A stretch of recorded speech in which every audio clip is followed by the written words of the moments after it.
ISIS, Daesh or Islamic State. At the height of its power in the 2010s, this organisation controlled vast swathes of Syria and Iraq. It garnered both global notoriety and fame through its brutal methods of conquest and the groundbreaking use of technology to spread its message. Its leader, the Iraqi Abu Bakr al-Baghdadi, had in 2014 announced the formation of a new Islamic caliphate, challenging the very foundations of Middle Eastern borders established in the early 20th century. Outside of this region, those who swore allegiance to ISIS committed atrocities in France, Britain, the USA and 26 other countries. In the first of this two-part episode on the History Chronicles, we will at first establish the reasons behind the rise of Islamic State in Iraq, and then turn our attention to its spread across the wider Middle East.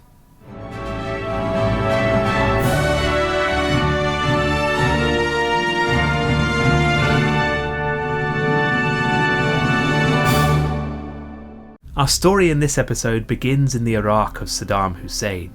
Saddam Hussein, who ruled as President of Iraq from 1979 until his downfall in 2003, was a militaristic dictator. His actions had included waging a decade-long war with Iran throughout the 1980s, leaving his country poor and bankrupt. At times, war had even been waged on his own people, with the destruction of the area of Iraq inhabited by the Marsh Arabs and the chemical attacks on the Kurds at Halabja. However, Saddam's rule had created a semblance of stability in Iraq in the face of religious extremism. Shortly after becoming president, he had quickly stamped out the Muslim Brotherhood, a Sunni organisation with its roots in Egypt. Hussein's government had allowed the Shia Ayatollah Khomeini brief refuge in Iraq in the 1970s, perhaps in an effort to further destabilise Iraq's neighbour Iran. But Khomeini was soon expelled, as soon as it became clear that his preaching was likely to cause more unrest in Iraq. In 1991, Shia-led uprisings against Hussein were crushed by the government's Republican Guard, resulting in the deaths of upwards of tens of thousands of people. Saddam's rule over Iraq was essentially secular in nature. His party, the Baathists, had their origins in uniting the Arab world under a single Arab leader and nation-state.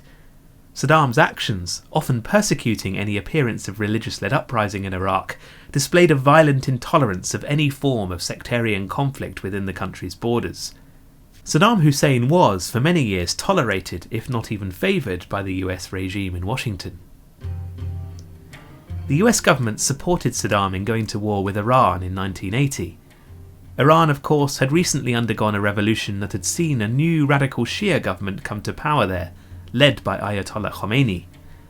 Throughout the 80s, neither the USA nor the UK held Saddam to account for his brutal methods of control over his own people. Shortly following the Halabja massacre of the Kurds, the US government doubled their financial aid to Iraq as it continued the war effort. At the same time, the UK Export Credits Guarantee underwrote a loan worth $300 million to Saddam's regime. However, the 1990s and 2000s were to see an abrupt change in fortune for Saddam's government. Following massive war debt incurred by 8 years of war with Iran, Iraq's problems were exacerbated by the overproduction of oil from the Arabian Gulf.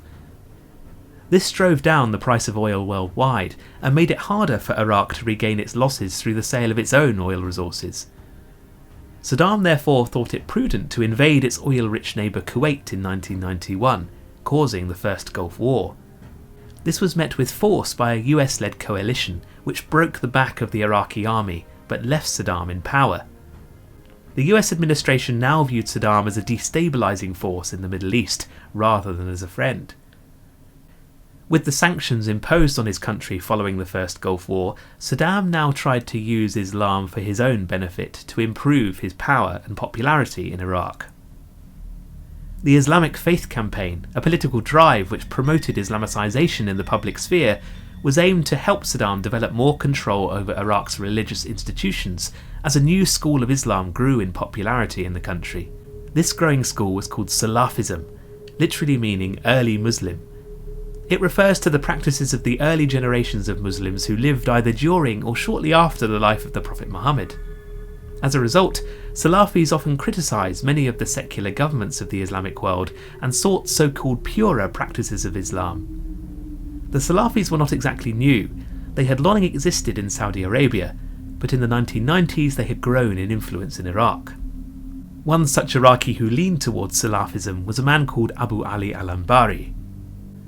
As an imam in northern Iraq, Anbari rallied against the religious practices of the Shia and Sufis as sects which he said had strayed from true Islam. His activities in Iraq were to become ever more significant at the dawn of the 21st century. While all this was going on, the terrorist attacks of 9/11 reignited US interest in the Middle East. These attacks were not orchestrated by Saddam Hussein, but instead by the Saudi religious extremist and Salafist Osama bin Laden, who was the leader of the radical Sunni group Al-Qaeda, operating out of Afghanistan. Nevertheless, the US government now had renewed public support for military intervention in the Middle East. A poll conducted by the Washington Post 2 years after 9/11 showed that 69% of Americans believed that Saddam was involved in the attacks on the World Trade Center. 82% of Americans believed that Saddam provided assistance to Osama bin Laden. This was despite the fact that Osama bin Laden and Saddam Hussein had actually condemned each other in interviews given in 1996 and the year 2000. The subsequent US-led invasion of Iraq, which led to the toppling of Saddam Hussein in 2003, was to create a power vacuum in which religious extremism was to flourish. In the year prior to the invasion, the aforementioned Abu Ali al-Anbari had met with another jihadist who had fled US bombing in Afghanistan. This was Abu Musab al-Zarqawi. Together, the two men recruited separate groups in the north of Iraq which prepared to fight American troops. These soldiers consisted of former Baathists who had allegedly repented and favoured the Salafi interpretation of Islam. They included one former colonel in Saddam Hussein's army who had evidently become discontented with the regime. Once the invasion of Iraq took place, Anbari and Zarqawi's soldiers were to coalesce as the organisation known as Al-Qaeda in Iraq, pledging their allegiance to Osama bin Laden in 2004. What is interesting here is that it took one of the members, al-Zarqawi, quite a lot of time to accept Osama bin Laden's leadership. Anbari had been the first in Iraq to lead his soldiers to formally embrace Al-Qaeda, attacking Shiites and others because of their religion, regardless of their tribal group. Zarqawi, on the other hand, had initially been more hesitant, not so much focused on so-called heretical strains of Islam, but rather on secular Arab regimes such as that of Jordan, whose embassy was bombed by Zarqawi's forces in Baghdad in 2003. In any case, by 2005, Zarqawi too had stated his opposition to all other forms of Islam outside of the Salafi fold, particularly against the Shia, whom he would wage war on wherever they were, he said. In their mobilisation of jihadists on the ground in Iraq, Zarqawi and Anbari laid the groundwork for what was to come in the formation of ISIS. A quick word here on the meaning of jihad in Islam. The Arabic word jihad literally means struggle, and in Islam this corresponds to two types of challenge. The first, or greater jihad, is the struggle within oneself to know God and to live without sin. The second, or lesser jihad, is the battle that takes place in the outside world between the Muslim community and those who do not accept Islam. Salafism, as may already be evident, gives far greater importance to the second of these two meanings. The men that Zarqawi and Anbari were to recruit possibly found this idea popular, having seen the failings of Saddam Hussein's secular regime around them. Hussein had, after all, led Iraq into years of war and sanctions that had in the end bankrupted the country and resulted in widespread poverty.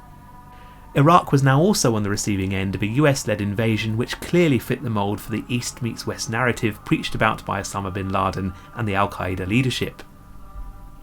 What now made Al-Qaeda in Iraq more popular was that the group had now become Arabicized. Previously, Al-Qaeda had been based in Afghanistan, operating under the sympathetic Taliban regime. It had grown out of the Mujahideen, radical Muslims who had fought against the Soviets in the 1980s, of which Osama bin Laden was one. However, this group mainly consisted of Afghans, and its people spoke Pashtun. Those from the Arabic-speaking world who sought to join their co-religionists in Afghanistan faced linguistic, cultural and tribal barriers. Now that Al-Qaeda had a firm base in Iraq, the appeal of the organisation could be broadened to the far reaches of the Arabic-speaking world. Zarqawi's leadership of Al-Qaeda in Iraq from 2004 saw a turning point for the global jihadi movement. His violent and brutal tactics began to gain him celebrity status over the internet, as short videos of military conquests were put to backing tracks of nasheeds, Islamic religious music and verses from the Quran. In May 2004, he personally beheaded the 26-year-old American businessman Nick Berg, posing with his head on camera. In time, Zarqawi began to accrue a steady stream of foreign fighters, usually crossing into Iraq over the border from Syria. Al-Qaeda in Iraq also gained a large number of Iraqi followers from the generation that had grown up under the sanctions imposed on the country following the First Gulf War.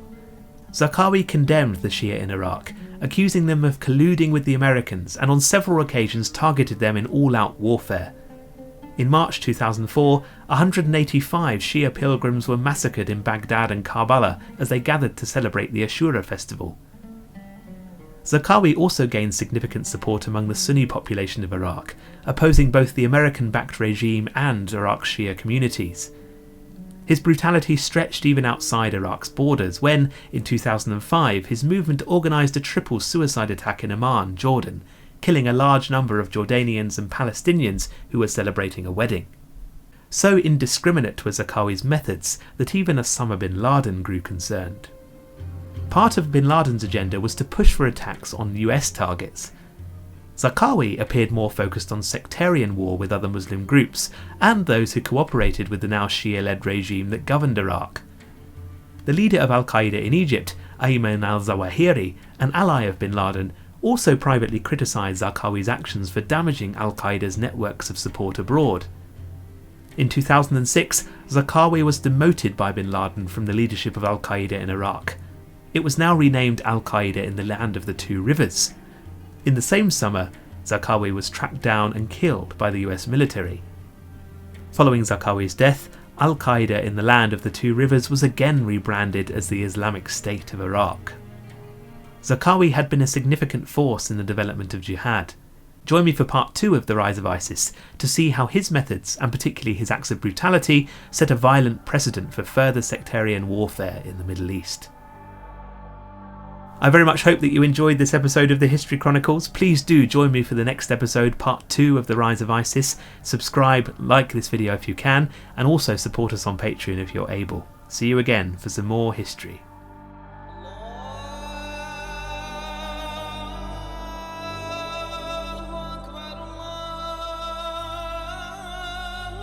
أكبر